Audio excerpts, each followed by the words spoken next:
All right. Are we good? I can't tell if we're live, but I'm assuming that we are we are live. I'm trying to put this on Instagram. Hold on 1 second, everyone. I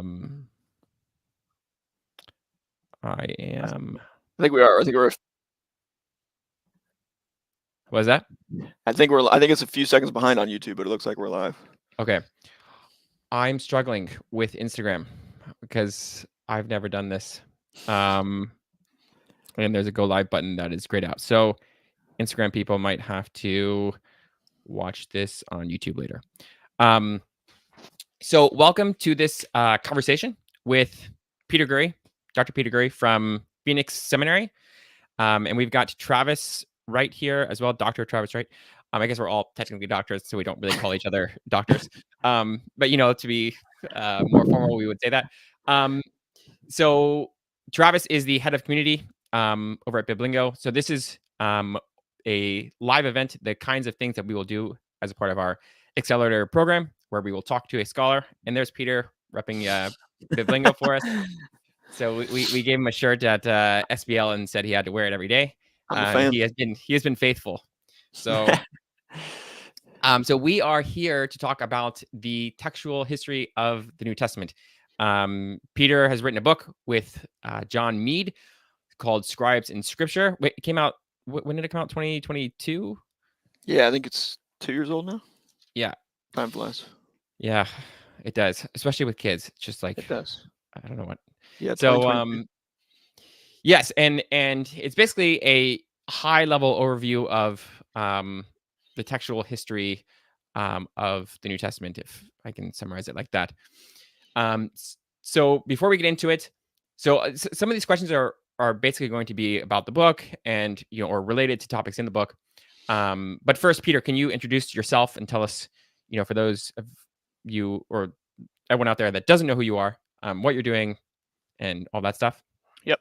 So my name is Peter Gurry. I teach New Testament here at Phoenix Seminary, where I also co-direct what we call the Text and Canon Institute, which is an institute dedicated to illuminating the history of the Bible, which that basically just means studying the history of the Bible, how we got it, and trying to help other people understand that too. So we have a website at textandcanon.org that has lots of, I'd say mostly lay level articles. So for the beginner to understand how we got the Bible, everything from text, what we're going to talk about today, so the manuscripts behind our Bible, both Old and New Testament, to canon, why do we have the books in the Bible that we have, and then all the way to translation, how most of us actually read the Bible today, unless you're a Biblingo user, and then you're learning to read it in the original language. But it's fair to say that for most people, most of us still read the Bible in a translation. So and we also are, we let people read the translations.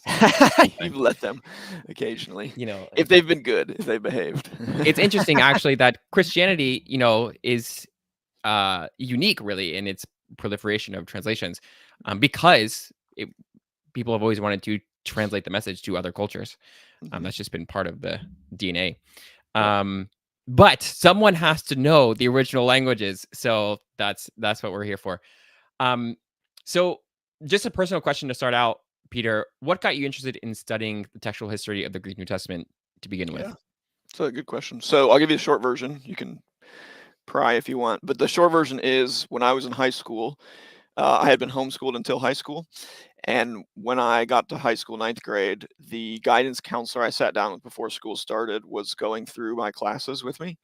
And when it came to a foreign language, that everybody had to take a foreign language, I went to a fairly small Christian high school, but they had two options. You could take Spanish or Greek.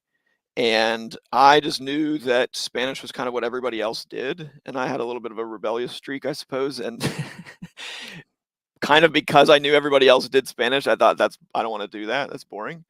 So I took the other option, which was Greek. And it turned out to be Koine Greek. The principal at the time, he happened to teach, he was the principal, and he taught two classes along with that. One was drama, which I was not interested in, and the other was Greek, which I signed up for. So I ended up taking 4 years of high school Greek, and that really got me interested in the fact that there's something behind my English Bible. And so I was the kind of beginning Greek student who was foolishly correcting my English Bible translation from my Greek New Testament, in like year 2 when he hadn't even learned participles yet or whatever. And I was like, no, this is an aorist, whatever. But that really got me on. Probably alongside of that, my church that I went to, and then also just my mom were really really supportive of missions, international missions. And so growing up, we always had missionaries coming through our house. So we had a number of Wycliffe Bible translators that my family personally supported that would stay with us when they were on furlough. But then also my church supported a lot of missionaries as well. So very early on, I had a concept of international missions and Bible translation in particular. So when I sort of felt called to the ministry in high school, I naturally kind of put those two things together, my interest in Greek and missions and Bible translation, and just sort of figured I would be a Bible translator overseas. When I got to Bible college then, my sister had gone there before me, and she had a number of friends who were Bible translators, and they all told her, they said, tell your brother to do the languages at Bible college and then let Wycliffe teach in the linguistics. So that was my plan. So I signed up for biblical languages. I was a biblical languages major at Moody, and really discovered pretty quickly that I was a bit of a nerd. And like I was the kind of guy when everybody else was like, yay, we're in Chicago, let's go out and do stuff on the weekend. I was like, oh, let's go to the library. So I did, and I just like really discovered like I loved learning, and I also loved teaching. So that was kind of my favorite for me. I didn't just like learning, I also loved it when I got to teach what I was learning to other people. So pretty early on, I started to realize my professors were having a profound influence on me. I was really growing a lot at that stage of life. And so I kind of put 2 and 2 together and realized, hey, my friends are going to they seem like they're actually going to be better missionaries than I would be. And I seem like maybe I would be a better nerd than they would be. So how about if I go do the nerdy stuff and be a teacher, and then I can train people like them who will go out and be missionaries. So I never did. Part of the reason why I love Biblingo is because I never actually did get the linguistic training, because I changed courses, changed directions. And so I got a lot of the biblical languages, but didn't get much linguistics. So any linguistics I know is because I've just had to try to pick it up on my own. But what I would add there is what happened is in my Greek courses at Bible college, that's when I discovered textual criticism. And I basically had the same experience that I had in high school, where in high school it was like, oh, there's this Greek New Testament behind my English Bible. Then learning text criticism was the realization that, oh, there's these hand copied, these handwritten manuscripts. That's what manuscript means, obviously, but there's these manuscripts behind my printed Greek New Testament. How does that work? So it was kind of just going one step further back in the process each time, and being fascinated at each stage with how we got the Bible, and kind of like a desire to be like, I want the earliest thing I can get. Like I want the thing that's closest I can get. So I don't want like a translation. I want to print a Greek New Testament. Then I was like, no, I don't want to print a Greek New Testament. I want like I want to see the manuscript. So about the same time in Bible college where I was learning about text criticism, Bart Ehrman's book, Misquoting Jesus, came out and caught my attention, not only because of its subject, but because he went to Moody. And of course, that's part of this, part of the book is making a big deal about how he used to be evangelical and lost his faith. And I was at Moody at the time reading his book. And I wasn't just like, wow, how did he lose his faith? I was like, well, what floor of my building did he live on? It sort of hit a little closer to home for me. But anyways, at that same time, we were reading Dan Wallace's Greek grammar book. And Dan Wallace wrote a long review of Bart Ehrman's book. So that's kind of how I came across Dan Wallace and realized, oh, he wasn't just a grammarian, but he was also interested in text criticism. And I learned that he was taking these trips with his Center for the Study of New Testament Manuscripts, taking these trips and digitizing Greek manuscripts. And I just happened that I read one of his blog posts, and he mentioned having interns with him on this trip. So I kind of got this idea. I thought, man, if I could go there and study with him, maybe I could become an intern. Maybe I could go on a trip. Maybe I could see a real manuscript.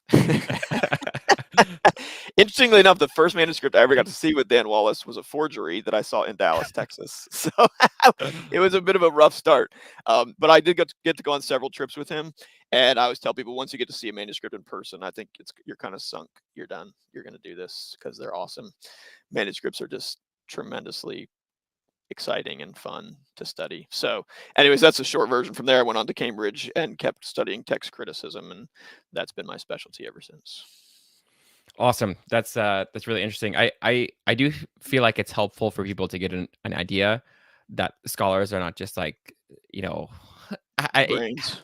Yeah, exactly. And they're like real people with real passions and desires and Yep. and motives. It's Yep. like That's right. um. That's right. So one thing I forgot to mention at the beginning, Travis is going to be fielding questions. So if you guys have questions, feel free to put them in the chat. If they're good enough, Travis might interrupt and ask a question. If they're, not as pertinent to what we're talking about at the moment, there'll be time at the end for questions. So yeah, that's really helpful for giving us a history of Peter and how it relates to the textual history of the Greek New Testament. So we're going to kind of go through three main sections here, and these are the three sections in your book: the text of the New Testament, canon, and translation. So you told me you didn't really work too much with canon, but you did work. Your specialty is text, right? Yeah. Text and translation, really. Right. Those are the two So sections. just to give people an idea, I know this is like a kind of a popular discussion, particularly with like the manuscript evidence for the New Testament compared to other ancient documents. What could we expect in terms of like manuscript preservation for the Greek New Testament compared to let's say Plato, right? Yeah. What sort of evidence do we have for Plato? How does it compare to the New Testament? And because some people, will say, right, that, oh, well, we don't have the original copies anymore. It's like, but do we have the original copies of anything? Do we have like, any original copies of any ancient document? I mean, that's the Yeah. kind of the Yeah. assumption, right? Yeah, it is, and so that's the place to start because there's two things to say here. One thing I think is just by way of framing it is there's kind of the question, there's kind of the assumption, and I think it's a good one. Shouldn't the Bible be different? So even when we ask the question, I think some people ask it not because they're ignorant of classical literature, although they may be, but just because they assume rightly the Bible should be different. The Bible is different, so it should be different.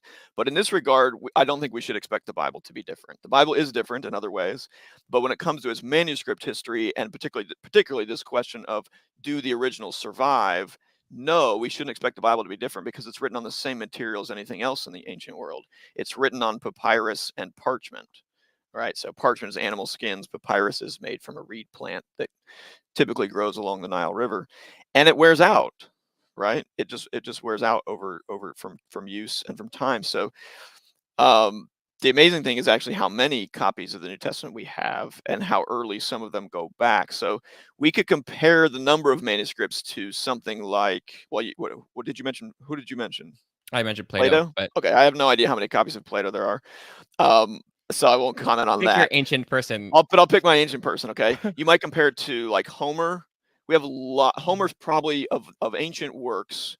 Homer comes in second next to the Bible as the most popular. I think it's fair, at least in Greek for sure. Okay, Homer, the Iliad and the Odyssey are they are the Bible of the ancient world, if I can say it that way, or the classical world. Like everybody loves Homer, and so today we have thousands of copies of Homer's Iliad and the Odyssey. Some of them are on papyrus.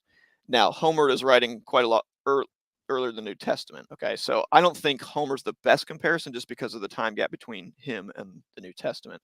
But take something maybe like Josephus. Okay, Josephus is writing about the same time as the New Testament authors, and we have, I think several hundred copies of Josephus's writings in Greek. All right. Now, here's where things get dicey. If we compare that to the total number of manuscripts we have of the New Testament, there's no comparison. The most recent detailed accounting is something like 5,700 registered copies. Okay, now registered means we have a record of them, although in some cases even that has to be qualified because we have a record of a manuscript, but if you went to the library and asked them for it, they might go look for it and couldn't find it. Does this make sense? Because these manuscripts are all over the place, and they do sometimes get misplaced. They sometimes get lost. Some of them have been, burned in fires and stuff like this. So things happen today where we lose manuscripts. But I think maybe the most helpful comparison is not to say the New Testament to say Josephus's Jewish Wars, because that's Jewish. The Jewish Wars is one writing by one author. The New Testament is written by multiple authors, right? So let's compare something like Mark, that's one book in the New Testament, to the Gospel of Thomas. All right. So that's one gospel compared to one gospel. The Gospel of Thomas has a total of 3 copies, 3 Greek copies. Well, is that right? Well, okay. There was this one discovered last year that's not quite Thomas, but it's not quite Matthew, so I'm not going to count We that could say one. 4. So if you want, Three you and a can say half. you can say 3.5. Okay, I'll give you 3.5. There's like a couple verses of Thomas on there.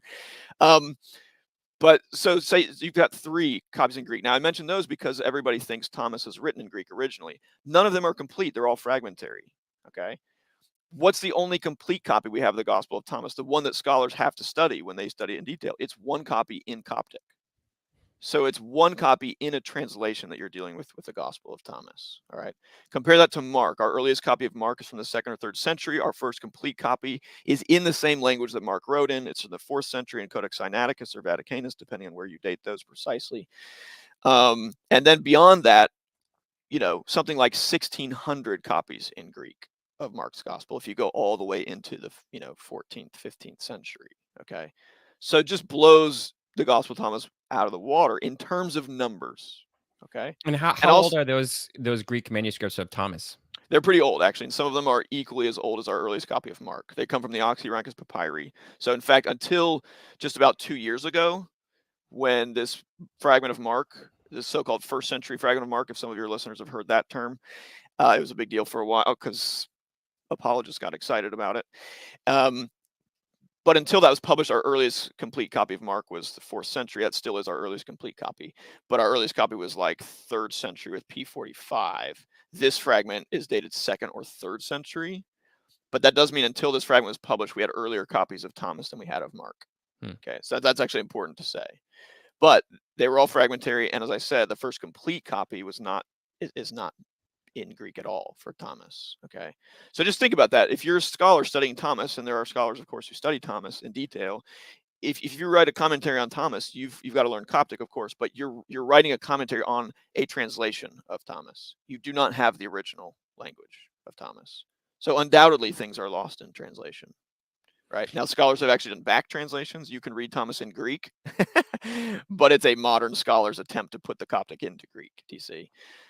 So now, one more qualification, and then I'll shut up and let you ask more questions.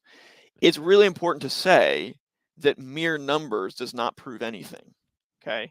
So sometimes people get excited and they say things like, well, look, we have 1,600 copies of Mark and only 4 of Thomas. Of course, the text of Mark's gospel is, I don't do the math on that, whatever, way more secure than the text of Thomas. Well, okay, a couple problems with that. First of all, that's not really how you want to think about textual reliability, by comparing it to something else and saying it's better. So better and worse doesn't get you very far. The analogy I always use on this is Michael Jordan and LeBron James, right? We all know that Michael Jordan is the better basketball player, okay? If you're a millennial like me, at least. If you're younger than me, you're lost. I'm sorry. It's true. It's anyone who's seen Jordan play. Correct. Okay, this is right. Or seen The Last Dance on Netflix. Okay. Michael Jordan is a better basketball player, but you never say that because he's better than LeBron James is therefore bad, right? So just flip it. The fact that Thomas has fewer manuscripts does not mean the text of Thomas is bad either, actually, right? Are there places where the Coptic text of Thomas is maybe not a great translation or gives us a variant and doesn't give us the original text of Thomas? Yes, it's very plausible to believe that. Does that mean we have no idea what the original text of Thomas looked like? No, it doesn't, and scholars don't think that.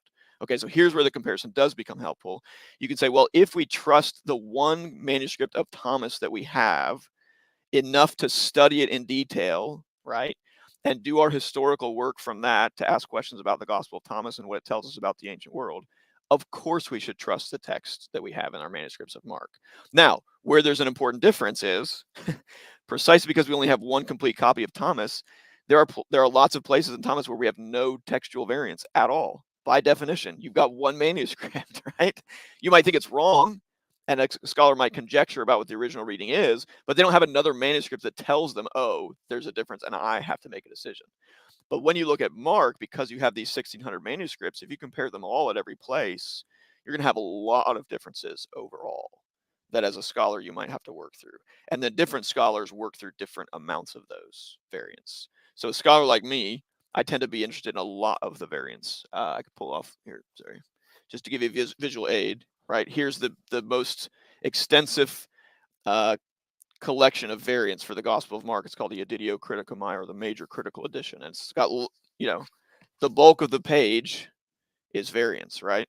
And even this is not all 1,600 manuscripts of Mark. This is only about maybe a couple hundred. I can't remember what they included, but by the time you get to your Nestle Aland Greek New Testament or your UBS, the number of variants have been filtered out to the most important ones. And by the time you get to your English Bible and it's, say, the footnotes, they've been filtered out even more to just the bare sort of minimum of important ones that maybe are difficult to resolve and might affect interpretation or translation. Okay, sorry, that's a long answer.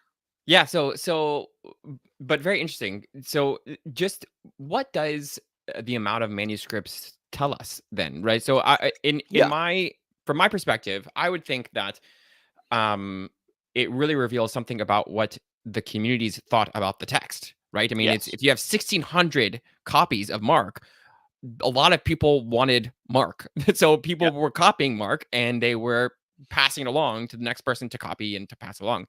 But it seems like that wasn't really happening with Thomas, or at least not to the extent that it was with Mark. Is that fair to say?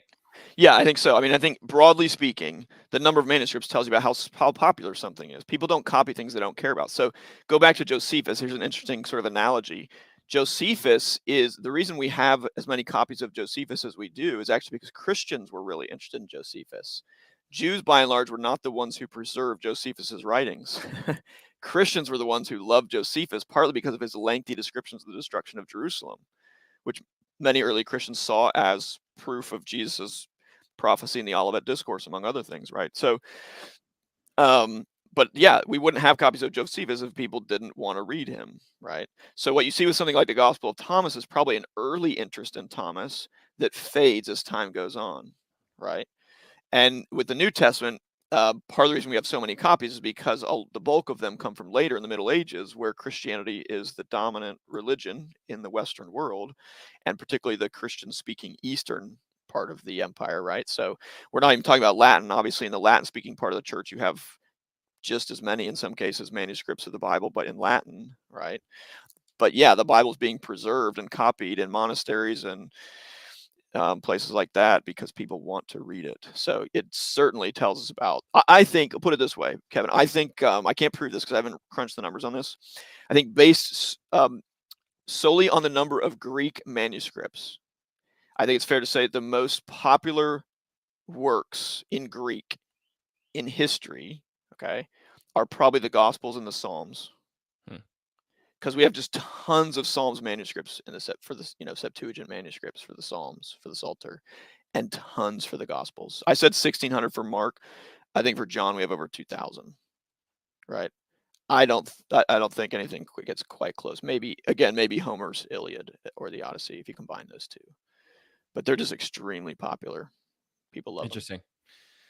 Yeah, that's really interesting. So I wanted to spend some time looking at like what you would see in a critical apparatus in the Greek New Testament, because I think so in your book you talk about some of the considerations that come up with different manuscripts and whatever.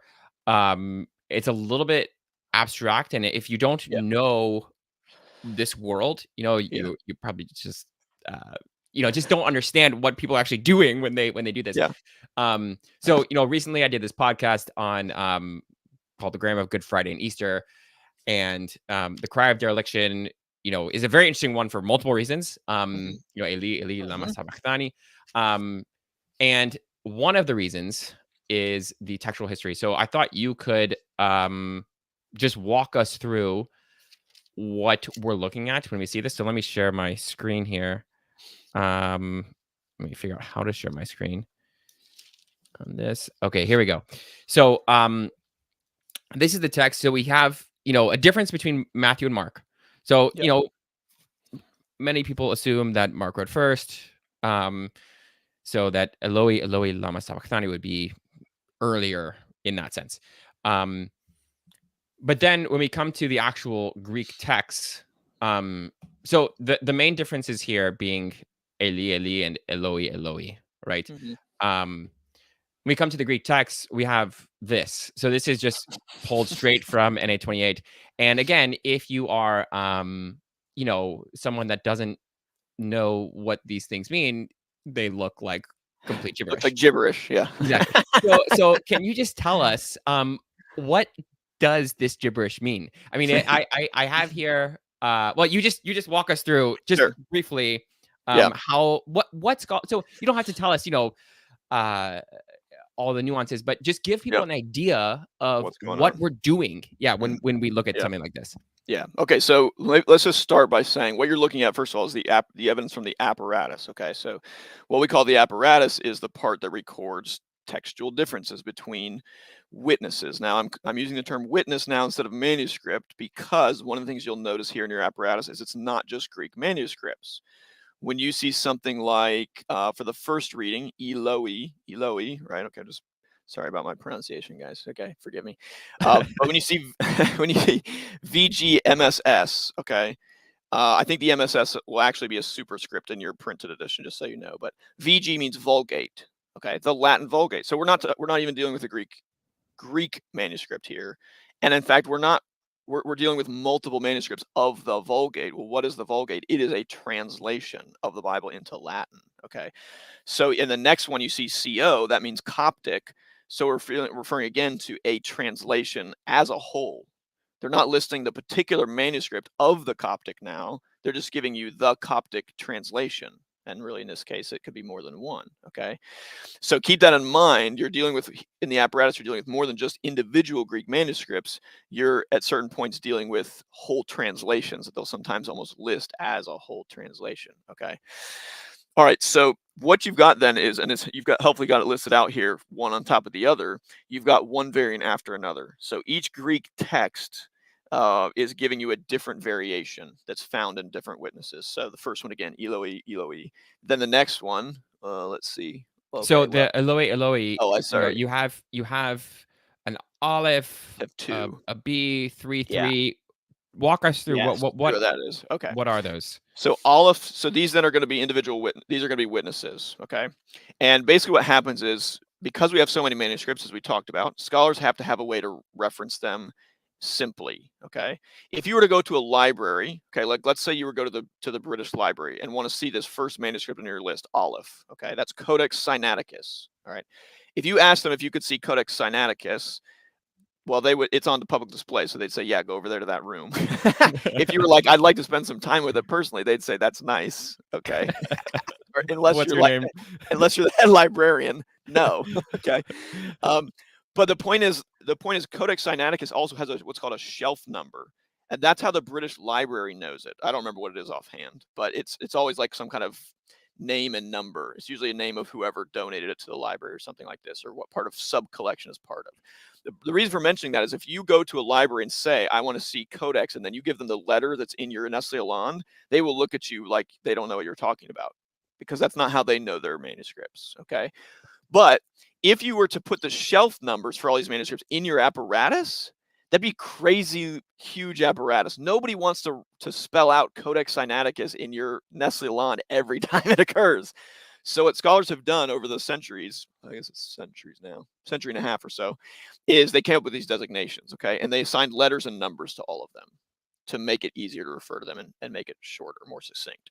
Now, there's a fun story behind Aleph, because initially when they started doing this, they distinguished between what we call majuscules and minuscules. Majuscules tend to be the older manuscripts, and they're written in what we might call capital letters, okay?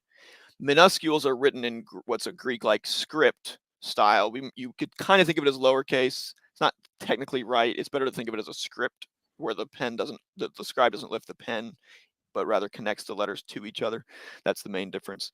But they distinguish these two, okay? So minuscules get a number. So 33, you see there? That's a minuscule. It happens to be a really famous one. It's sometimes called the Queen of the Cursives, because I think it's a near complete New Testament, and it has a really good text, even though it's from the Middle Ages. Okay, it has an old text. You can see that's why it agrees there with Sinaiticus and B. That's really interesting, right? Here you've got a medieval manuscript that's agreeing with the 4th century manuscript at this point at the level of spelling. Okay. Okay. Now, Aleph then, the reason I'm telling this long story is because you see B next to Aleph. B is Codex Vaticanus, which is from the 4th century, the other major 4th century manuscript we have of the New Testament. Also includes the Septuagint, but Aleph is given that designation because the guy who discovered it, okay, and there's a story behind his discovery. He discovered at the monastery of Mount Sinai, which is the longest continuous running monastery in the world. And he went there, and his story is that he saw the monks tearing pages out and putting them into the fire to stay warm. Okay. And he sort of, his version of the story is roughly that he rescued the manuscript. Okay. Their version of the story, you might imagine, is different. Their version is something more like he stole it. Okay. But in any case, he got the manuscript from them. He gave it to the Russians who were paying for his trip to this monastery. The Russians later got hard up for money and they sold it to the British. So that's why the bulk of Codex Sinaiticus is now at the British Library in London. Okay. But when the guy who discovered, his name is Konstantin von Tischendorf, when he discovered it, he also happened to be a good text critic, and he produced his own editions of the Greek New Testament with a big apparatus. Okay, so he discovers this manuscript and immediately recognizes it's really significant. And he's got to give it a letter designation for his apparatus, right? The problem is, by this point, all the letters of the English alphabet have been picked. They've been used, and they've already started using Greek letters, right? So he knows if he gives us like letter omega, let's say, okay, where's it going to be in his list of manuscripts and apparatus? It's going to be at the end every time. And he's like, no, there's no way I'm letting my prize manuscript be at the end of the list. Okay. So he picks a Hebrew letter, so it gets to be at the front of the line every time. And to this date, then, it's the only manuscript that has a Hebrew letter designation, because what happened is people started to realize quickly, hey, we were running out of letters, and let's not use Hebrew letters in a Greek New Testament, right? So anyways, this is a little bit of a fun personal anecdote there behind that. But anyways, Sinaiticus then is the first one you've got there. That's the Aleph there. That's otherwise known as O1. That's its numerical designation. Okay. B is Vaticanus, otherwise known as O3. Those are two very important manuscripts from the 4th century. Okay. Then you've got manuscripts of the Vulgate. Then you've got Coptic. All right. Then TXT there, and you can see that little bar in between, that little broken bar with the space in between. That's telling you, okay, here's a different reading, but at the same place in the text. Okay. And then the TXT is telling you, now we're going to give you the manuscripts for the reading that's in your text, in the main text of the Nestle Aland. So what is it? Now this is Ailey. Yeah, Ailey. Yeah, exactly. Okay. So now we've got a series of more manuscripts, A, D, and K. All right. Then L. L is in parentheses because they're saying, hey, there's a little bit of a sub variation here. L doesn't exactly read what's in the text, but it's close enough. We're going to combine it. Okay. Unfortunately, the apparatus doesn't tell you what it is. Now, thankfully, today, you could go online and look up that manuscript and actually see the picture. I didn't bother to check. I could check my big apparatus here and tell you where we at. Oh, no, it's Matthew. Sorry, I thought we were in Mark. Okay. Sorry, I can't tell you. It's okay. But you could look it up and it'd be some kind of subvariation. Then you have W, gamma, delta, theta. Okay. And then F1 refers to a whole family of manuscripts. These are Greek manuscripts that are so closely related that we can actually draw like a family tree for them and say, here's the grandpa, here's the son, here's the grandson, that sort of thing. Okay. So we tend to group those whole manuscripts together, and actually family 13 is another one. So you see F1 period 13, that means family 1 and 13. This apparatus is done by Germans, and Germans tend to use periods where Americans might use a comma. Okay. So that's what all the periods are doing in this apparatus. Think of them just like commas. Okay. Then you get into what are called the minuscules. Well, the family 1 and 13 are also minuscules, but 565 is a minuscule, so it's from the 9th century or later, because that's when that style of handwriting enters or starts getting used. So, and then you get a series of minuscules all the way to 1424, and then the next one, that's not actually a 1. In your apparatus, that would be an italic L, and that means L844. That's a lectionary. Okay, so there's another category of manuscripts that we use. Lectionaries are, for our low church evangelicals listening to this like me, the lectionary is, if you were to go to, say, an Anglican church or a Catholic church, their services are organized by the lectionary, which is you take the Bible and you break it up into readings that are read out loud in church depending on the Sunday. Okay. And so a lectionary manuscript might have a reading from Matthew, which is what we've got here. And then the very next reading might be from Mark, and the next one is from Luke, and they're like excerpts or snippets. Okay. Then that M there is a Gothic M that refers to the majority text, which means essentially the majority of manuscripts, which means the majority of later medieval manuscripts, because that's where the majority is. Okay. Then you get LAT, and that means Latin. So that means the rest of the Latin tradition, aside from those Vulgate manuscripts. Okay. So that would be the Old Latin, and then whatever the other Vulgate manuscripts are that don't have LOE. Does that make sense? So, yeah, that's really helpful. So just going through, looking at this and comparing the two texts, it seems like there are a lot of, there's pretty strong evidence for both in that Eloi is early, with right. several good manuscripts. But then there's in terms of just sheer number, the Eli text is more frequent. So if you just go back to, again, what you would see in your actual Greek New Testament, so help us to see, like, what are the considerations for why the editors of NA28 would choose Eli. My assumption would be, okay, if Eloi is in Mark, there's going to be a tendency to harmonize those two, especially assuming the Mark is earlier. We would harmonize Matthew to Mark, and then that would explain, these variants here, and then these other ones would really be left without an explanation, which would make them probably the better reading. Is that So you're always how we should think about it? Yeah, the fundamental question we're always asking when we encounter these differences is, which reading gives us the best explanation for how the other one came about? Or you could flip it and say it the other way. Just say, which reading can we not explain without the other one? Right. Does that make sense? Okay. Right.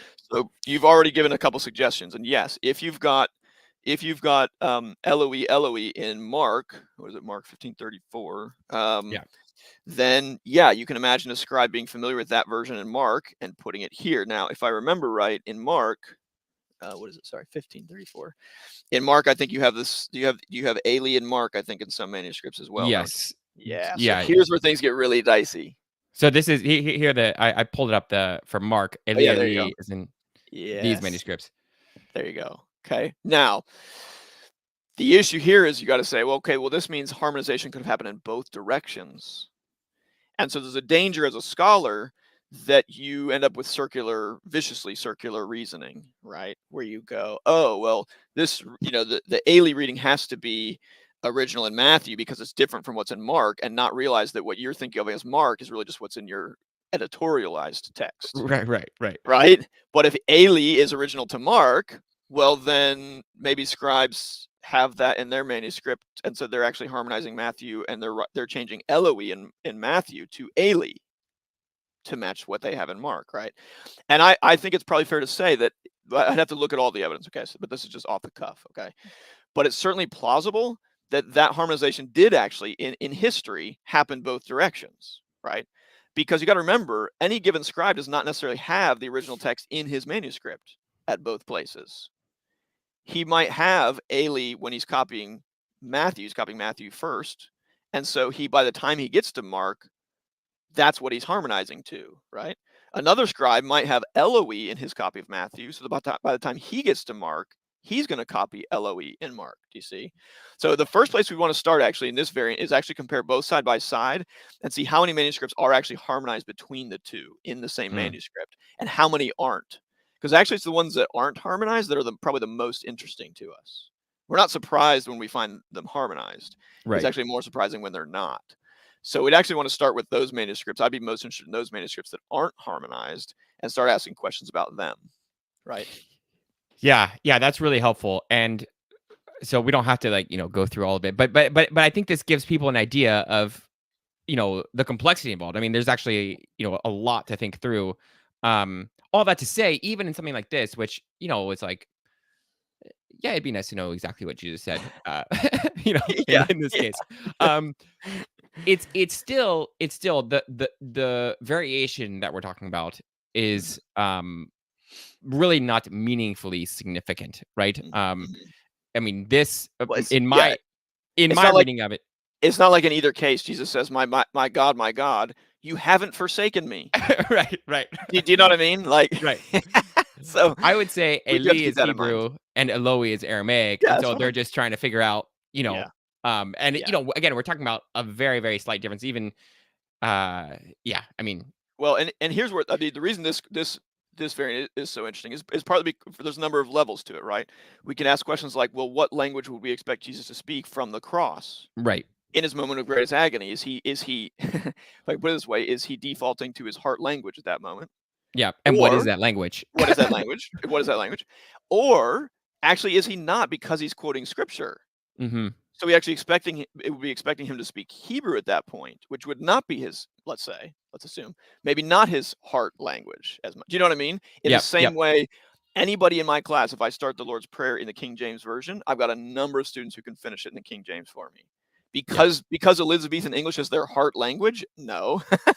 Because that is a very familiar form of the Bible to them. Right, Right. right. Okay, so you get into questions about what Jesus spoke from the cross, but then you also get into questions about like what Matthew or Mark might have given to their readers. And then additionally, you can get into questions about like what would scribes have even known? By the Right. 9th century, am I expecting a Greek scribe copying this in Constantinople to be sensitive to the differences between Hebrew and Aramaic as Right. much as Kevin Grasso is? No, I'm not, right? But there are interesting questions you can ask about that. When does that happen? Is it by the 4th century? I might expect. But then, wow, it's interesting that we have some 4th century manuscripts that you're saying are preserving the Aramaic version for Well, this. and to your point too, again, these scribes are people, Interesting. so Yeah, like they're just going to vary in terms of their own knowledge of the background mhm. and all these things. And That's yeah, right. I mean, so this is again not a solution to the problem. No. But to point out, one that this is counted as many of the variants, right? Which again is important, but it's not meaningfully important, right? In the sense that Yeah. like we're not going to change anything about Yeah. what we know about Christianity Yeah. from this, whether Jesus was speaking Aramaic or Hebrew here. Um, The way I like but to say, oh, sorry, go ahead. go ahead, go ahead. The way I like to say it is, does this matter? And the question is, matter to whom Right, and for what? right. So does To it us, matter? sure, but Does it matter to my mom doing her morning devotions? No, I don't right, think so. Does it matter to the preacher? Probably not. I don't think I've ever mentioned Aramaic from the pulpit as a right, preacher. That doesn't mean I don't need to know it, but I'm just saying I've never been like, okay, guys, now let's make sure you all know that for the application this week that Jesus is speaking Aramaic. Like, but does it matter for somebody writing a commentary? Probably. Does it matter again for people who have questions about things like how do they spell things in Greek? Yep. Does it matter for people who have questions about like, I wonder if scribes of the New Testament did know Hebrew or Aramaic? Yep.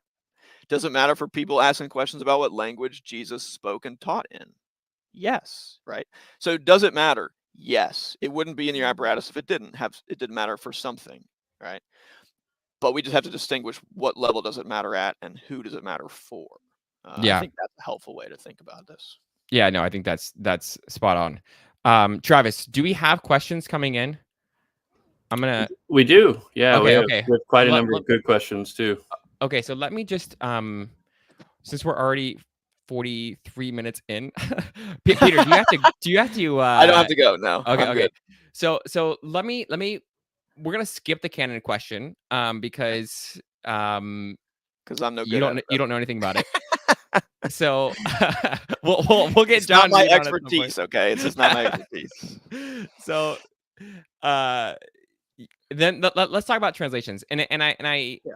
I want to talk about practically. So we did a whole series on Bible translation and Yeah. theories and all that stuff. Um I want to talk practically about what do you think has happened even in the past 50 years. So what something that I think is helpful Mm, for your discussion is the history of specifically English.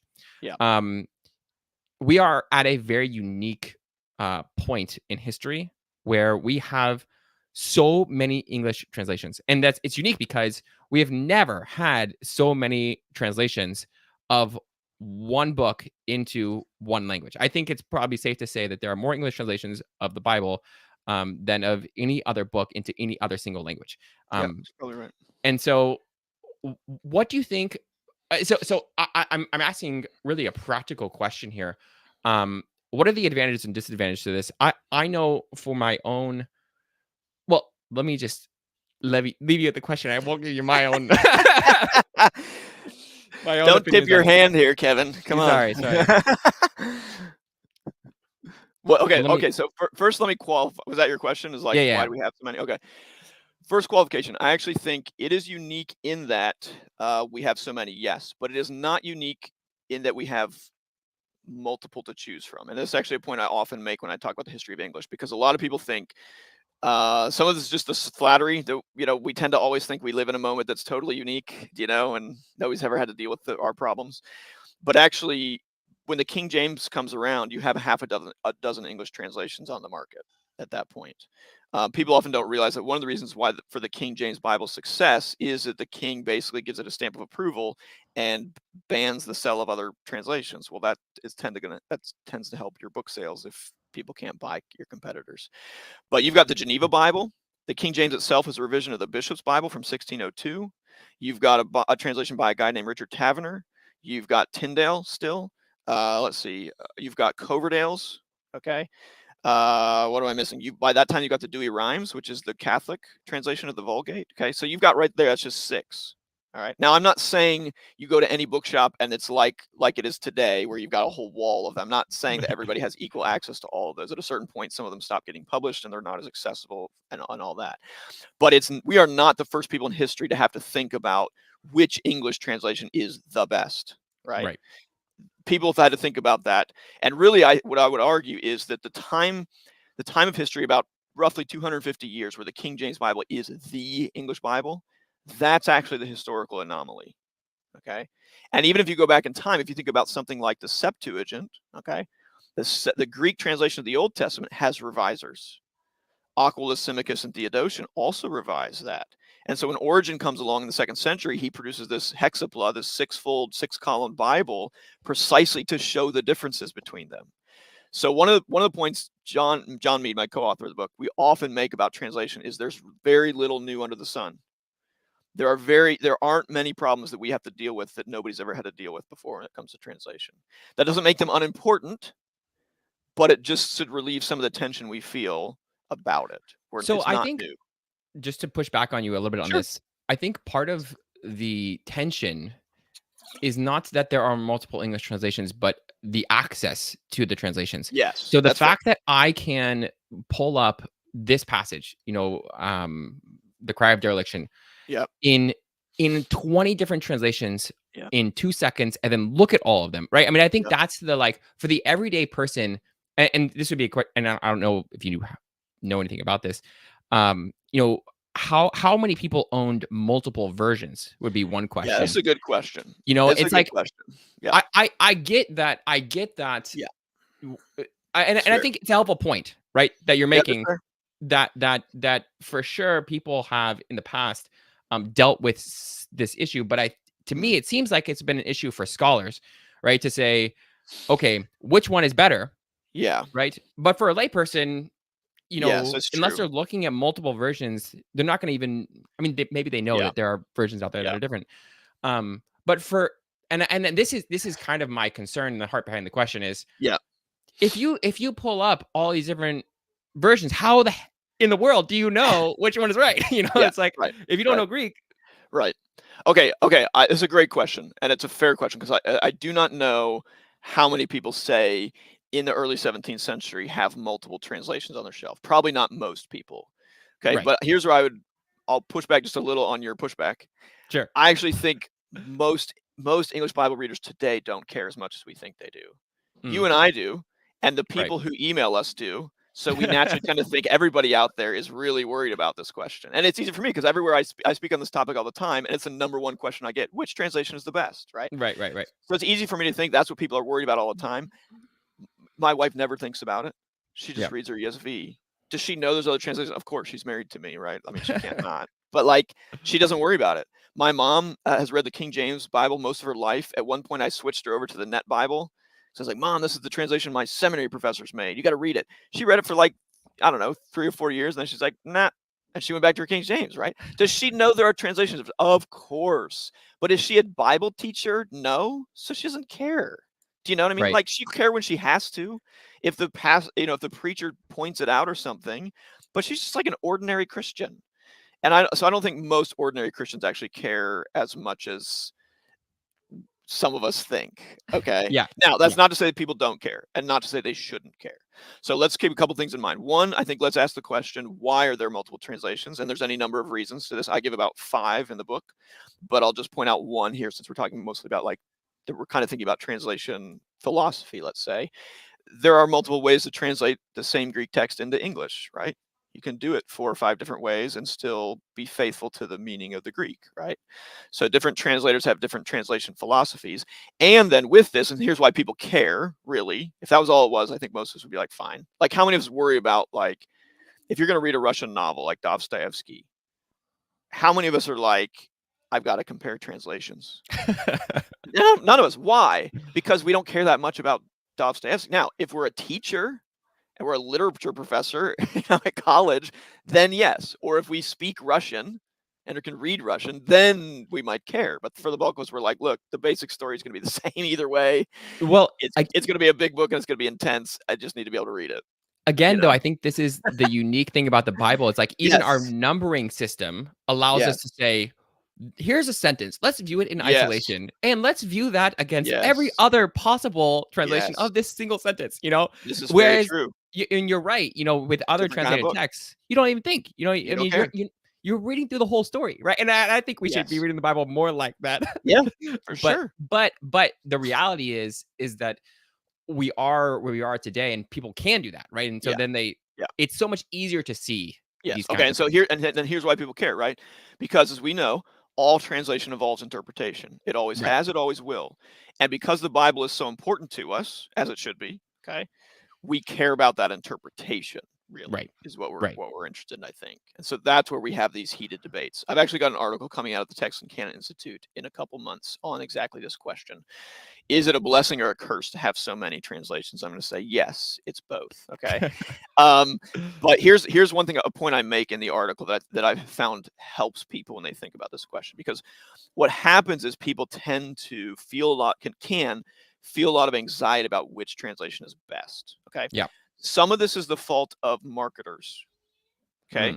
Like I just read the marketing for the NRSV updated edition. That's the latest. I think it may be the latest revision there is now at this point. Just came out like last year. Okay. Well, guess what the marketing for it was? It was like this, you now have the most accurate, most accessible, with the best scholarship. You're right. Like all superlatives. Okay. Yeah. No translations ever come out and they're like, this translation is a mediocre one. It's pretty readable. Right? It's always like the most readable. The perfect combination of accuracy and readability, right? Like, okay, it's marketing. And here's the deal. What are marketers sort of, if I can put it this way, leveraging, or the negative way to say it would be preying on? Okay. Not praying, but like like an animal. Okay. Like a lion praying. It's the anxiety we feel in trying to make a decision as buyers. Okay. So there's actually a term for this. I might have the book right here.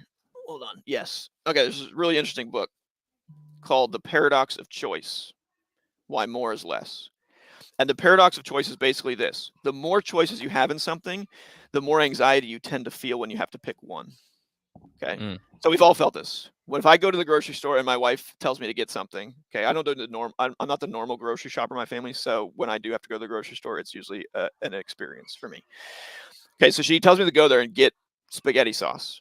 Great. I intend to go to the store to get spaghetti sauce. This is very easy. Until I get to the aisle. Yes. And then there's like 20 yards of spaghetti sauces. And now I'm like, oh, does it need to have garlic? Should it be classic? Which brand should it be? And now I feel all this angst, and I've got to text her like, what kind do you want? Right? So what was going to be a simple decision, I just need spaghetti sauce, and it doesn't really matter. Suddenly now I'm looking at like all these details and comparing them, and now I've got to have the best one. Right? So he talks about this in the book, about how like having choices, or like buying a car, right? You need to go get a reliable car, and then you show up on the lot and there's 20 versions of the same model. And now you're like, ooh, does it need to be red or like deep red? You know, and you didn't care before, and it really doesn't matter to get you to work. But now suddenly that very minor difference takes on outsized significance. And so that's what happens, I think, for people when we pick a translation. Suddenly it's not enough to have an accurate Bible. We We have to have the most accurate. And we can't just have the most accurate. Now it's got to be the most accurate and the most readable. And then it's got to be the perfect combination of those things. So what I often say to people is, listen, all of your mainstream evangelical English translations are very good. Any of them will serve you really well. Okay. Now, if you're a pastor, you need to think more about it, probably. Okay. Yeah. If you're a teacher like me, I need to teach my students how to think about it. If you're ever teaching on the Bible, it's a good thing to compare translations so that when somebody asks you what my Bible says, you have some answer to that. And then when you're doing theology, and the difference in interpretation does affect your theology, as it does and must, you have to care, you see.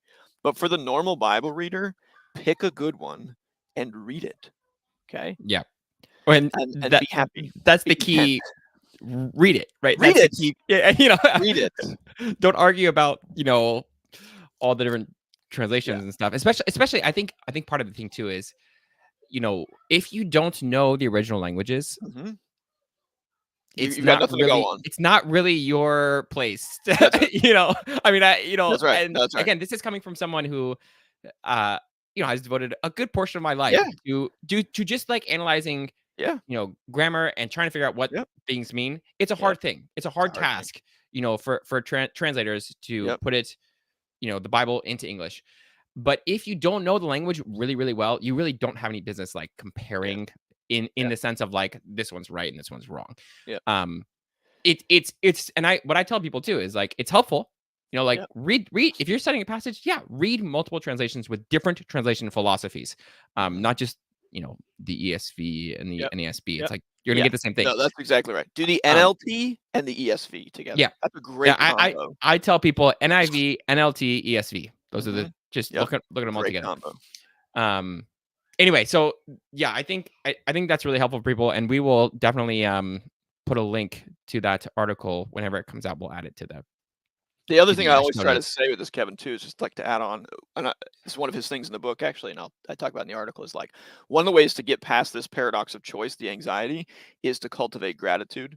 And so when I talk on translation, this is always one of my biggest points, and usually my final point is to say, listen, it's fine to argue about translations. I'm not opposed to that, okay?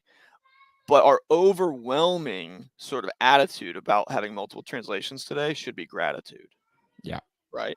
Now, I'm not saying all translations are good. There are quack translations. Okay. In fact, you may know Mark Ward. I asked Mark to write 2 articles for us at the Texan Canon on what makes a bad Bible translation, because I was worried that people were hearing me say there's no such thing as a bad translation. And I'm like, no, there are some. They're not the ones I spend a lot of time with, obviously. But this like Passion translation is wonky, right? No, it's nonsense, basically. Okay. Avoid it. But your mainstream ones, the ones we just mentioned, they're all really good. Yeah. The translators have worked hard. They're building on a long heritage of English Bible translation, right? Like some of the words we have in English to translate terms, we only have because of the Bible, right? Words like scapegoat, Tyndale invents. There's no word scapegoat in English before William Tyndale, right? He invents the word ungodly. Okay. That's like second nature. How can you have a translation that doesn't use the word ungodly? You can't today. You can't today. But the Bible is the translation into English is possible partly because there's such a long heritage for it to draw on. So that's all great. Things to be grateful for sure. Travis, I'm sure we have too many questions. Can you whittle down what you've seen and ask Peter some questions from our audience? Yeah, Peter, let me say this first of all. You might like this story. My wife and I went on our honeymoon years ago to Italy. And so being the nerd I am, the first thing I wanted to do was to see a New Testament manuscript. And so we were in Florence, and I spent 2 days trying to find G. Vitelli's library that they have there. And I walked in and I said, I'm looking for P65. And they looked at me and they said, what is that? What is that?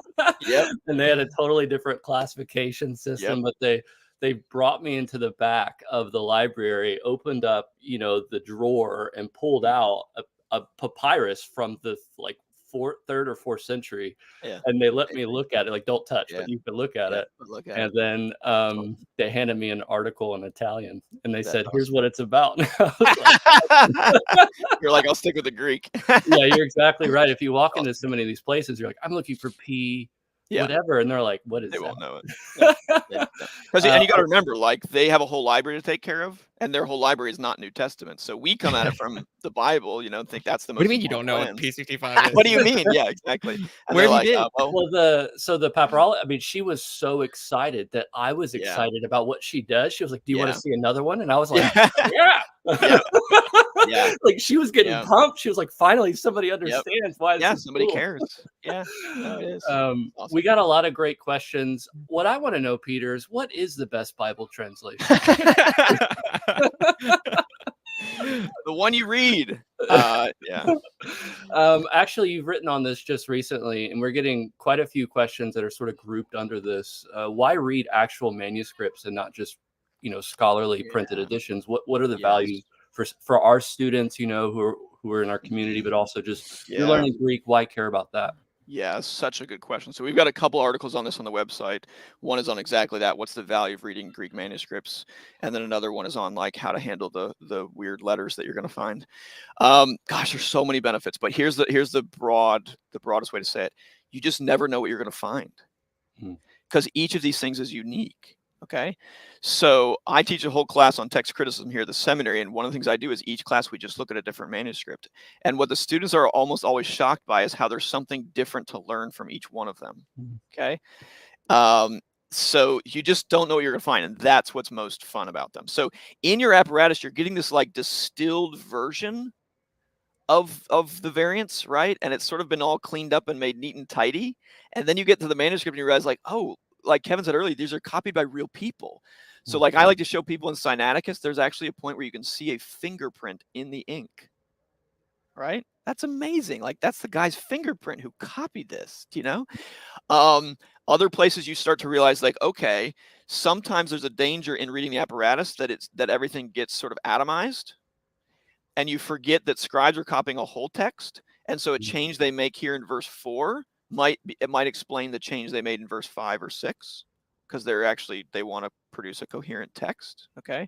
And it can be a temptation if you're just dealing with the apparatus to miss those connections and realize, wait a minute, the scribe has had to change this because his text read this earlier and he wants a text that he's got to make a text that's readable, right?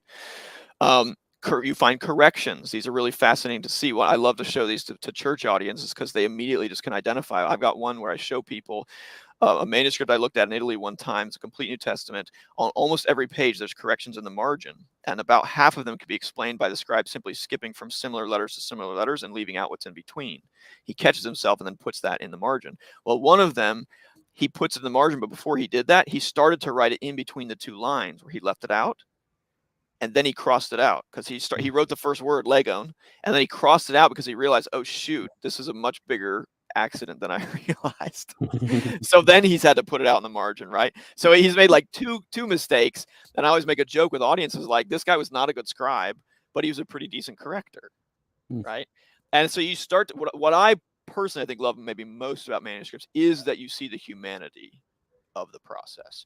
And you start to realize like we can get so caught up in like I want to get the original reading so that I can get my interpretation right, so that my theology is right, and I can just, you know, I can critique all the people on Facebook that I don't like or whatever. Okay. But it's like, yes, we do want to have right theology. We do want to read the right text, of course. But like these are people's Bibles, right? So I think one of the reasons why I love what I do, especially, and why I love studying the manuscripts, because they put me in touch with the past. With those who've gone before us. And I'll just say this, one of the things that really struck me when we wrote the book, right? The book is about the history of the Bible. Writing it as a scholar, like I sort of put myself at a distance from it and viewed myself as like, you have the history of the Bible is sort of like this stream running through history. And I'm standing outside the stream and I'm describing it for people, right? And by the end of the book, I realized I'm not outside the stream. And neither are my readers, right? And neither are our listeners. We're not outside the stream, at least as Christians. We're in the stream, right? It's our job to hand the Bible on to the next generation. And that actually has kind of completely transformed my view of the history of the Bible. Start thinking of it that way. It's not just a history of like who did what and when and why. it's like these people are trying to pass the Bible on to the people who come after them. That includes scribes, that includes translators, it includes lots of Bible scholars, it includes printers and publishers, right? And booksellers and a whole host of people. Today it includes people who run websites like Bible Gateway. And I started to realize, wait a minute, I'm inside the stream too. And now I realize, no, this then becomes a responsibility I have to people. And so now I have to ask myself the question personally, what am I doing to pass the Bible on faithfully to the next generation? And, I said to you guys, like, I don't need to preach here, but like, you guys at Biblingo, you guys have a responsibility, right? You're part of that stream now of trying to help people understand the biblical languages so that some of them will get trained up. They may become Bible translators. And it's going to be their job to hand the Bible on to the next generation faithfully. So, sorry, I don't know what your question was. Your question was about that's great. So we have that's great. We have a summer reading series. We're actually looking at manuscripts themselves. So we're looking at, some Ptolemaic papyri. We'll be looking at Dead Sea Scrolls and stuff. So we're definitely on the same page in terms of accessing the material culture and history of the Bible, its transmission, the human experience of this is how your Bible got to you. Which is a great plug for Scribes and Scripture, right? And also, how we got our Bible.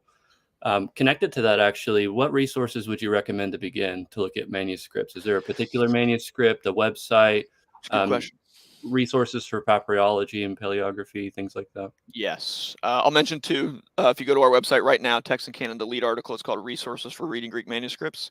That's going to help you most with minuscule handwriting, so the script style, because there you're going to find lots of abbreviations for things, what we call ligatures. On that article, in sort of the middle of the article, is a link to another article called "4 Benefits of Reading Greek Manuscripts." That'll walk you through some more. The best place to go is 2 places. One is csntm.org, the Center for the Study of New Testament Manuscripts, because they've got tons of pictures and they've got a really easy interface to use. So just pick a manuscript. What I recommend to Greek students is take what you're already reading. So if, let's say you're early on, you're doing 1 John, okay? Pull out your Nestle Aland, then go to csntm.org and pull up Codex Sinaiticus, all right? It's going to be all capital letters, so at first you're going to think this is not Greek. It is. You're just not used to capital letters. You haven't seen them in a while, or you haven't seen very many of them. Pull it up and find your place, and then just start reading in your Nestle Aland, and then find your place in the manuscript and start reading along. And cheat. I always tell my Greek students, always cheat when you're allowed to, right? Cheat. That's the way to learn. It's the way we all learn, right? Use your printed Greek New Testament. That's what you're familiar with. That's how we learn. We take the familiar and then extend that to what's unfamiliar and try to bridge the gap. Okay, so all learning is. So do that with your printed Greek New Testament, and you just go from there, right? Just go from there. It's awesome. That's great. I don't want to go too deep into the weeds here. I'm sure those who have some familiarity with your field, Peter, are wondering, like, what is your particular approach to, like, the definition of text, the notion of text types, the particular kind of methodology that you advocate in your research, because it has an impact on what ends up getting printed in their Greek New Testament. I'm not sure how much detail you'd like to go into, but did you want to speak to that for just a moment? Sure, I'll give the short version. I am what's called a reasoned eclectic. That's probably the dominant view taught in seminaries and universities around the world today. It's not the only one. There are others. But reasoned eclecticism is basically, as I understand it, this is my attempt to explain it, is the view is based on the assumption, not the assumption, but I think it's the evidence that there is no single manuscript or group of manuscripts that's always right, that always has the original text. Okay, so we can't just adopt one and say that's our text, but not all manuscripts are created equal either. There are some manuscripts that are better than others. So reasoned eclecticism is an attempt to try to take both of those things seriously and say, we need to take into consideration what we call internal evidence, which is evidence for the kind of mistakes that scribes tend to make, and the evidence from the author of what we know about the author's style and theology and, all that, okay?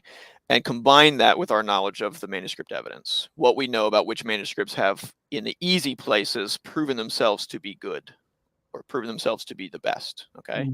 So that we're going to weigh those more than we would other manuscripts when we're having when we face a difficult decision, okay? But like I said, because no manuscript is perfect or no group of manuscript is perfect, we're never just going to say, Sinaiticus is always right or Sinaiticus and Vaticanus are always right when they agree. We're not even going to do that. So that's basically my approach. If listeners want to dive into that, there's a recent book from Whitfenstock, I think it is, called Can We Recover the Original Text of the New Testament? And I've got a chapter in there advocating for reason eclecticism, and alongside chapters for people advocating for other approaches, what's called a Byzantine majority approach. Yeah. And a Sturzian approach. So let me stir the pot a little bit here. Okay. We've gotten a few questions about, Western witnesses at Lucian of Antioch, Byzantine textual family. You have some very particular opinions and thoughts about the notion of text families. Do you want to give a sort of Sure. overview? I'll say two things. Okay, so listeners should know, right? Traditionally, it's been for a long, long time, the way people have taught textual criticism to help people do this, make it easier to do, is they've divided manuscripts and the versions and the church fathers into three big categories, what we call text types or textual groupings. Okay, the Alexandrian, the Western, and the Byzantine are the three. There's a fourth one called the Caesarean. There's always been some debate about whether it really exists or not. But those three are the three big ones. And what makes them so great, so handy, is that if you can reduce the amount of witnesses you have to deal with to just 3 instead of 100 and more, right? You can then start to say things about each one in particular and their quality and their date. And for reason eclectics, traditionally they've thought the Alexandrian is the best, with the Western being maybe equally as early but not quite as good, and the Byzantine being late and the worst of the three. Okay. Today there is quite a lot of I think it's fair to say skepticism about those traditional groupings. That today, because we can take into account so much more data from the manuscripts, partly thanks to computer databases. Okay, those three neat buckets, those three neat groupings, don't hold up. The boundaries between them are really fuzzy, a lot fuzzier than they used to look. And so the question is, are they really three distinct groups or not? Okay, that's a big part of the question. It's an open debate today in my discipline. And so if I can just put a plug in here, the Text and Canon Institute is hoping to contribute to solving this debate. We're doing an academic colloquium this summer in Oxford in July on this very question of whether text types are legitimate, and if they are, what are they and how should we use them? Okay. My own personal view, which is not, I'm not committing anybody at the conference to my view. They're all allowed to have their own opinions. Okay.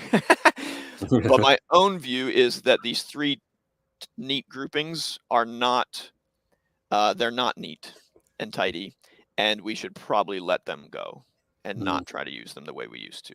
They're an oversimplification, and so they're not as helpful as we used to think they were. And what we should do instead is just try to study the witnesses on their own. We can still relate them to each other, and we can still have some witnesses that are overall better than others. I still think Vaticanus is a very good manuscript, even if I don't call it Alexandrian. Okay. It hasn't changed just because I don't call it Alexandrian. But that we should not argue things like, well, because this reading is found in the Alexandrian and Western text types, and those are 2, and it's not found in the Byzantine, therefore we have 2 against 1, and therefore it's better. Does that make sense? Yeah. And along with that, I think we should give more credence to the Byzantine group as well. I think it's better than people used to think it was. That's a very short version. Yeah, that's great. That's perfect. In terms of appreciating the reliability of the Greek of the New Testament, we've talked a lot about different, so-called text types and different changes. And as an expert in the field, I'm sure lay people are wondering, well, what is his estimation of the reliability of the actual Greek text? If it's being changed from edition to edition, what are those changes like? And then what degree of confidence can I have when I open my best Bible translation that I'm looking at, an accurate representation of what would have left the hands of Paul's amanuenses? Yeah, good. First thing to say is probably listeners should know that English translations today are not always translating the same Greek text, right? They have to make decisions at these places where there's difficult variants. Now, in something like the one we looked like, the cry of dereliction, it's probably going to come out in the wash into English, right? I'm not sure you can tell from the English always which Greek text they're translating. But in other places, it certainly does. They have to make a decision to make. So from edition to edition, overall, the changes are not dramatic, okay? The 2 editions I worked most, when I did my dissertation, the The new edition was the Nestle-Aland 28, and the changes they had made were only in what we call the Catholic letters, so James through the book of Jude. And they made, oh man, I used to have this number off the top of my head, guys, but I'm getting rusty now. The dissertation is in the rearview mirror. There's something like 40 changes, okay? And a lot of them are like they changed, a chi was in brackets, and now it's not in brackets anymore. Okay. They added a de. There's an article there where there didn't used to be, okay? Now, the two in the Catholic letters, I'm just going to use these because these are ones I'm most, they're fresh. They were seared into my mind thanks to my dissertation, okay? Two big ones in the Catholic letters. One is in Jude chapter 5, where the text, there's a couple options there. The two dominant ones are that Jesus led a people out of the land of Egypt, or the Lord led a people out of the land of Egypt, okay? Now, to use the human name Jesus there is pretty striking, okay? The Nestle-Aland 28 goes with Jesus, where the Nestle-Aland 27 went with the Lord, okay? Interestingly enough, some English translations already had Jesus. The ESV had Jesus before the Nestle-Aland 28. People often get this backwards. They think that ESV changed it because of Nestle-Aland. They did not.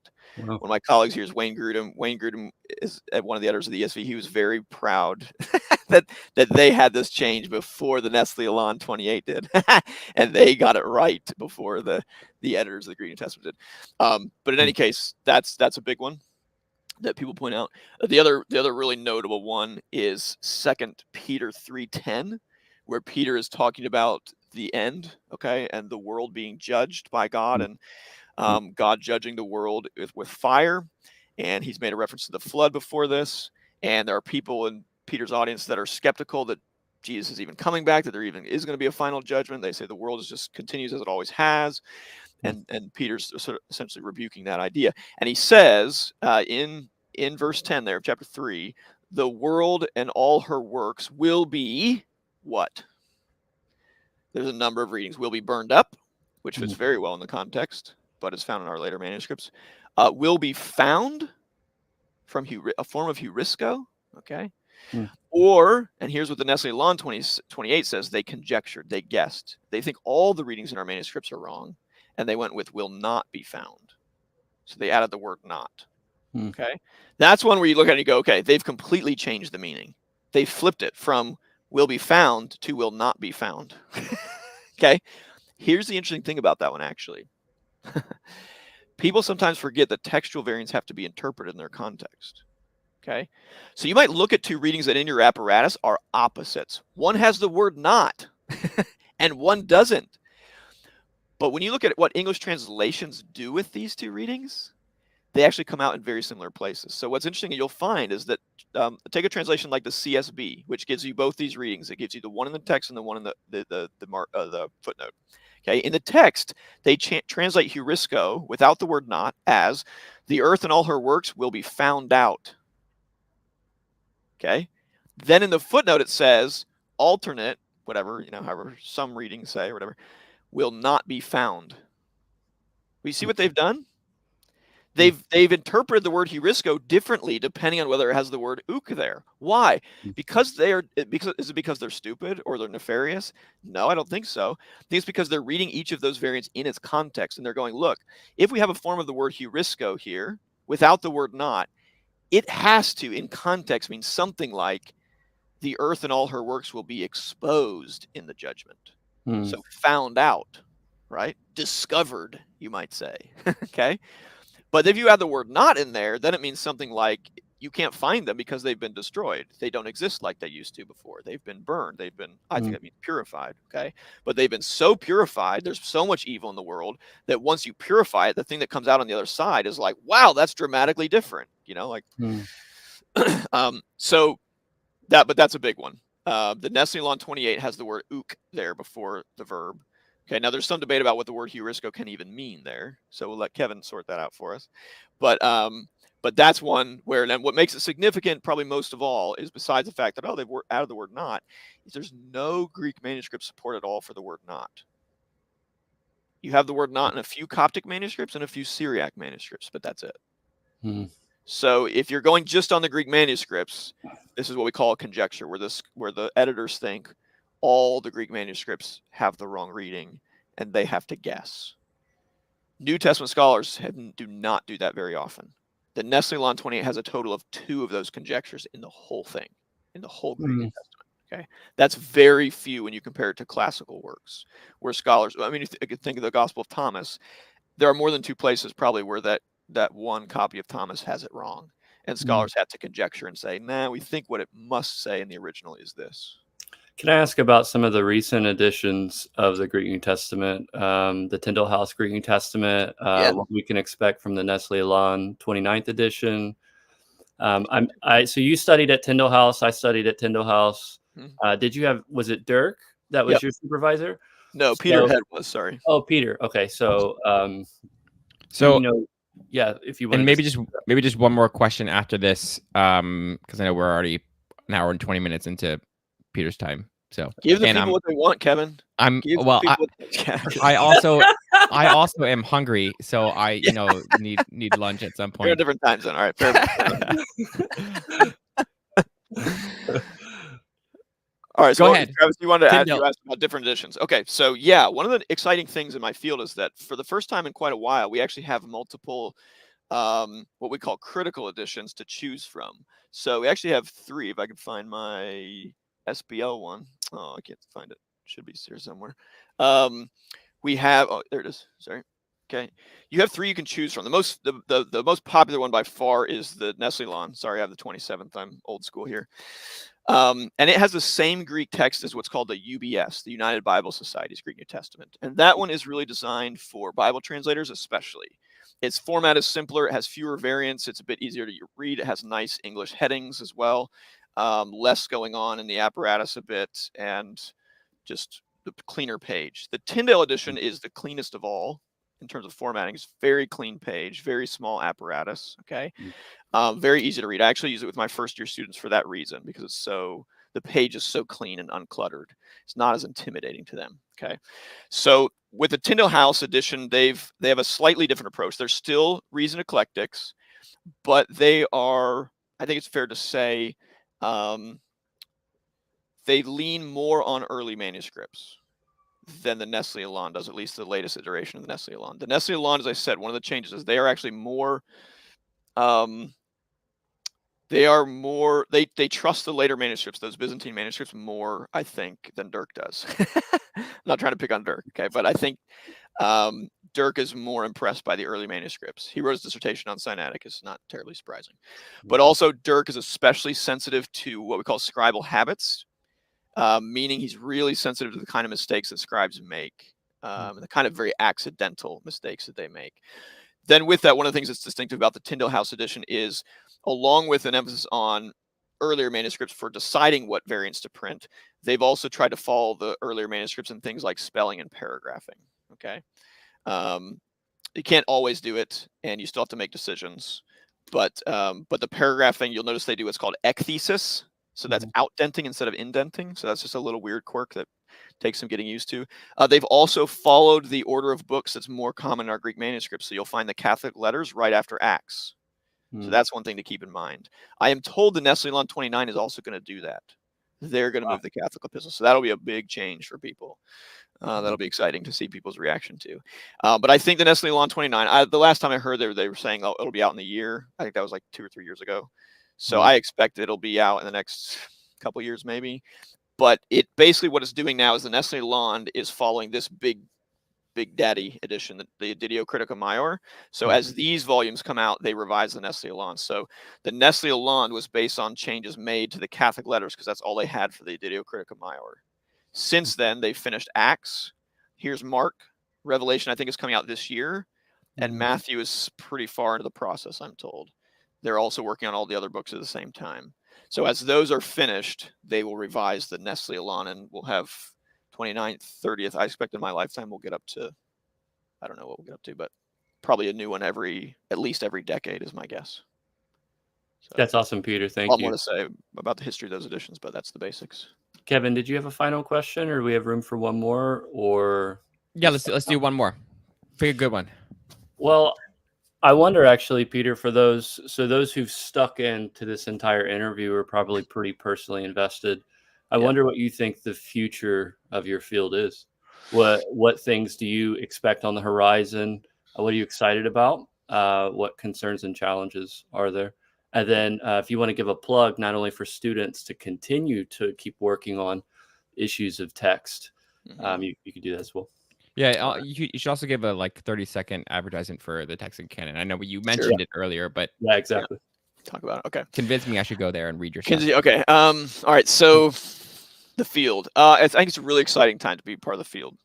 There's a couple famous articles, or one famous article in my discipline called the 20th Century Interlude, which basically means in the 20th century, not much happened in our field. I happen to actually think that article's wrong about the 20th century, but even if it's right, I think it's everybody would agree the interlude is over, right? And has been over for several decades now. I think there's a real energy in my discipline, and there's an interest in a number of things. One of the interests is in manuscripts as manuscripts. So studying them for things besides just the text, studying them beyond just what we can do to distill for the apparatus, but saying things like, what kind of headings do we find in manuscripts? And what do those tell us? What kind of marginal readings do we find in these? What titles do they use, right? I'm sorry, can I just say the first time I ever met Peter Williams, the principal of Tyndall House, I was like, Peter, I want to come to Cambridge and do a PhD with you on linguistics. He's like, oh, linguistics, don't do that. He was like, what you need to do is, I think it was it must have been Vaticanus or something. He was like, we don't have a description of what the book looks like. Like we need to write a PhD saying here's the dimensions and the colors and here's the marks and what does the book physically look like? What does it look like? Yeah. So, which sounds crazy, although there's been one done, right? Jesse Grenz, that's what he wrote his dissertation on in Cambridge, right? So, and why would people do that? Okay, think about something like the ending of Mark. In Codex Sinaiticus, the ending of Mark is a big deal, right? How does it end? And in Codex Sinaiticus, we have some replacement leaves right at that point. And there also happens to be a big gap in the text. And some people, what is that gap for? Is that gap there because a scribe knew the longer ending and intentionally left it out, but he left a blank spot because he wanted somebody to be able to add it in later? Right. And what about those replacement leaves? Pages have been replaced.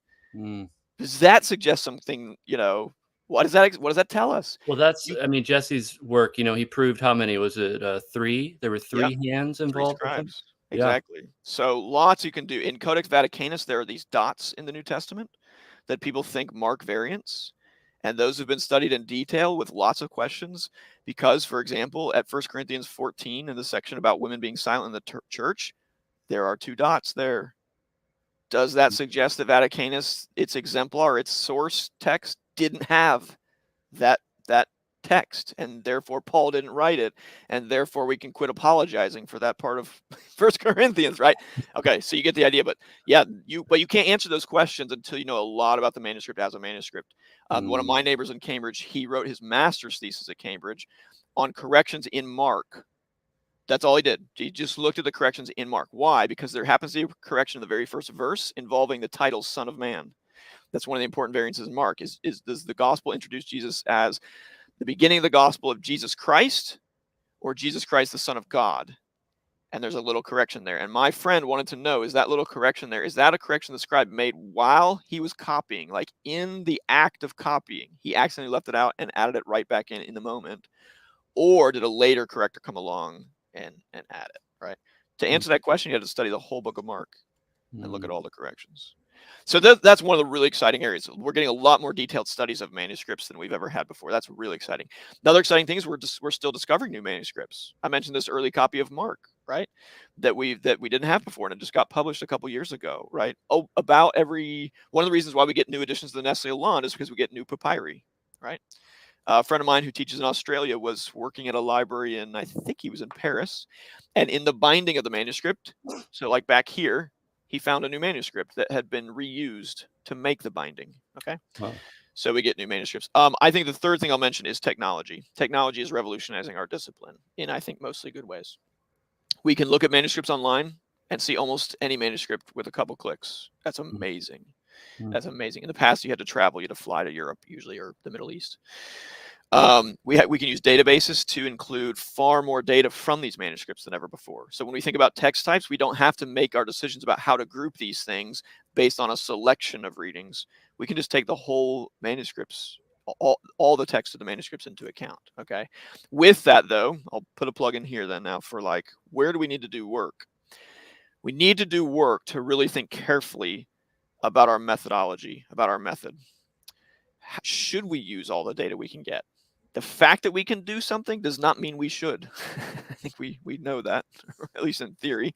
But the fact that I can take a manuscript and put all of its readings into a database does not mean all of its readings should be used to answer every question I have about it, right? And we have to ask hard questions about, like, well, which kinds of agreements between two manuscripts are really indicative of a close relationship? Does it matter if they only agree in a chi, or is that an agreement that does not count for very much? It's sort of like if you were to try to trace your family lineage, right? It would not be very helpful to say, oh, I'm closely related to this person because we both have hair. That's not really a helpful category, right? Well, we both have blue eyes. All right, now we're making some progress, right? Oh, we're both redheads. Ah, okay. This is an agreement that matters more than the fact that we both have hair. So that's a big area. I think text types are another big one too. So yeah, those are some of the exciting things that are happening. What about just to close with this, the challenges, and then a plug for Text and Canon Institute? Yeah, challenges are some of the similar ones we've always had, which is we just have so much to work with. We have a blessing and a curse with so many manuscripts that we just can't get to all of them, and we continue to have to wrestle with how many of them should we study and use when we produce a critical edition. Your Nestle Lawn is based on a couple hundred manuscripts all the way through, but in any given book, it's based on fewer than that. That's out of, in any, for the Catholic letters, you've got 500 copies of them. Should we study all of them, or at some point do they become redundant enough that we can eliminate a bunch of them, right? How do we take that into account? Spelling is actually something that's really something worth studying. We looked at one example here from the Cry of Dereliction that involves, it's not quite right to call it a spelling, but I think it's fair to say, Kevin, that you have to think about spelling and pronunciation to decide with some of these variants, are these actually two variants or the same variant that's just differently spelled, right? Do I have a long vowel here or a short vowel? This has some influence here. So studying lots of manuscripts and the spelling, which is not something a lot of people have studied, we can start to make some headway on that, on some of those questions. So the Tyndale House folks have done some good work on spelling. Okay, Text and Canon Institute. Plug for that. Basically, we started this about 5 or 6 years ago now, and I co-directed with Dr. John Mead. He does Old Testament text criticism, and he's the canon expert as well. And so what we did basically is a number of years ago, we just decided, hey, we should combine we should put our powers together and form a superhero team and study the history of the Bible. And what we could do is a couple things that I think are unique. One is we decided pretty early on that we did not want to bifurcate between academics and more popular stuff. We actually wanted to do both. So one of the things people will find that we do at Text and Canon is we do both really high level academic stuff like our colloquium this summer, but we also do stuff like articles on what's the best Bible translation. Okay, because we want lay people to understand the history of the Bible. We think there's just a ton of benefit that comes to Christians for knowing how we got the Bible. Things like it can strengthen your faith. It can help you deal with apologetic questions that come up. Some of the ones we've talked about here today. We've talked about the other one of just it should encourage your faith. When you understand what Tyndale had to go through to translate the first Bible from Greek, it should help you really appreciate your Bible and not complain so much about, like, but my Bible says, right? Like, you have a Bible, be thankful for it, right? Tyndale died so you can have it. So shush. Well, so and a lot of people still don't have it. And a lot of people still don't have it. Exactly. So we do that. We talk about having 3 pillars. We do scholarship. We do resources. So that includes our articles on our website. That also includes a traveling conference that we do called Scribes in Scripture, where we come to churches and talk about the history of the Bible. We have just yesterday announced a video version of that conference. So you now don't have to travel anywhere, and that'll go on sale in the coming weeks. But if you go to our website, you can find information about that video series. It's just the 4 lectures we normally do in church, but we record it in a professional studio in front of a live audience. So it's hopefully fun to watch. What else am I missing on resources? I think that's mostly it on resources. And then the last thing I'll mention, but maybe of interest to some listeners, we have a fellowship program where we give a $10,000 scholarship to students in our THM program here at the seminary, and they get to work extra closely with us here at the Text and Canon Institute and be a part of the work that we do. So I'm looking at your comments, but Edwin Smith, who's in your comments on YouTube, is one of our fellows. He's now doing Bible translation work with Wycliffe. Our other fellow, Clark Bates, just graduated with his PhD, just passed his Viva yesterday, in fact, and he studied the manuscripts of Ephesians in his PhD. We've got another fellow right now, and we're interviewing two for the fall. So that's maybe the most interesting one if students are in an MDiv program or an MA program right now and want to do more in this field, especially as a gap between their master's degree and their PhD. Our program is a great way to get yourself ready for a PhD program. I'll shut up now. Awesome. Well, thank you very much, Peter, for all of your time, sharing your expertise with us. And yeah, it was a lot of fun. Happy to do it, guys. Thanks for letting me go so long. Sorry. No, we're giving people what they want, right? That's right. We had a good time, hopefully. So, but thank you guys, and thanks for all you do at Biblingo. You know, I love you. Love what you do. Yep. So. Yep, for sure. Well, we are signing off. Thank you to all of our listeners for joining us for this live episode of the Biblical Languages Podcast.